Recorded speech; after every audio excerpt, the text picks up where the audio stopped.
জুলাই মানবতা বিরোধী অপরাধে শেখ হাসিনার বিরুদ্ধে রায় 17 নভেম্বর। বৃহস্পতিবার আন্তর্জাতিক অপরাধ ট্রাইব্যুনাল এই দিন ঠিক করে আদেশ দিয়েছেন।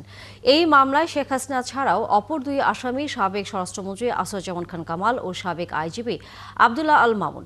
রাষ্ট্রপক্ষ আশা করছে সর্বোচ্চ সাজা হবে আসামিদের। আরও জানাচ্ছেন নুরনবী সরকার। ট্রাইব্যুনাল সহ উচ্চ আদালত এলাকা ঘিরে নেওয়া হয় কঠোর নিরাপত্তা ব্যবস্থা। দিন ধার্য ছিল শেখ হাসিনা সহ 3 আসামির জুলাই অভ্যুত্থানে মানবতাবিরোধী অপরাধের মামলার রায়ের তারিখ জানাবে ট্রাইব্যুনাল 1।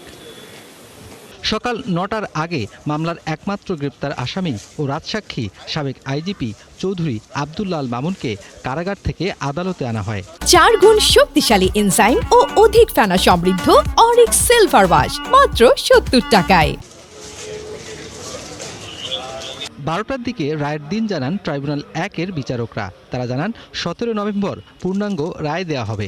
আশা করছি ইনশাআল্লাহ 17 নভেম্বর আদালত তার সুবিবেচনা, তার প্রজ্ঞা প্রয়োগ করবেন এবং এই জাতির যে বিচারের জন্য আকাঙ্ক্ষা, যে তৃষ্ণা, সেটার প্রতি তারা সুবিচার করবেন এবং একটি সঠিক রায়ের মাধ্যমে বাংলাদেশে সংগঠিত মানবতা বিরোধী অপরাধের একটা ইতি ঘটাবেন এবং ভবিষ্যতের জন্য এই রায়টি ইনশাআল্লাহ দৃষ্টান্ত হয়ে থাকবে তেমন একটি রায় আমরা প্রত্যাশা করছি। তিনি জানান দেশের মানুষ জাগ্রত আছে, বিচার বানচাল করা যাবে না।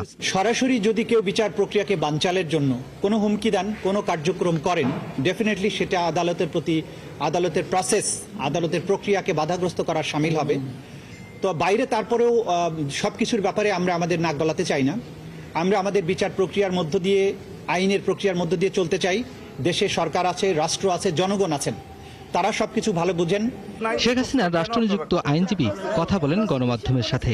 তিনি বলেন আদালতে ন্যায় বিচার পাবেন তারা। সবকিছু মিলিয়ে দালিলিক সাক্ষ্য, সব জায়গায় আমি কন্ট্রোভার্সি ক্রিয়েট করার চেষ্টা করেছি এবং বিভিন্ন সময় দালিলিক সাক্ষীর উপরেও কন্ট্রোভার্সি ক্রিয়েট হয়েছে বলে আমি বিশ্বাস করি।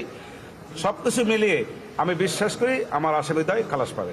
গেল 12 মে শেখ হাসিনা সহ 3 আসামির বিরুদ্ধে জুলাই অভ্যুত্থানে উস্কানি, হত্যা, মারণাস্ত্র ব্যবহার সহ 5টি অভিযোগে বিচার শুরু হয়। এনসিপি আহ্বায়ক নাহিদ ইসলাম সহ 54 জন সাক্ষী সাক্ষ্য দেন। 24-এর আন্দোলন দমনকালে শেখ হাসিনার ফোন রেকর্ড সহ নানা তথ্য আদালতে উপস্থাপন করা হয়। 17 নভেম্বর আন্তর্জাতিক অপরাধ ট্রাইব্যুনাল যে রায় ঘোষণা করবে, সরাসরি সেই রায় চলে যাবে আপিল বিভাগে।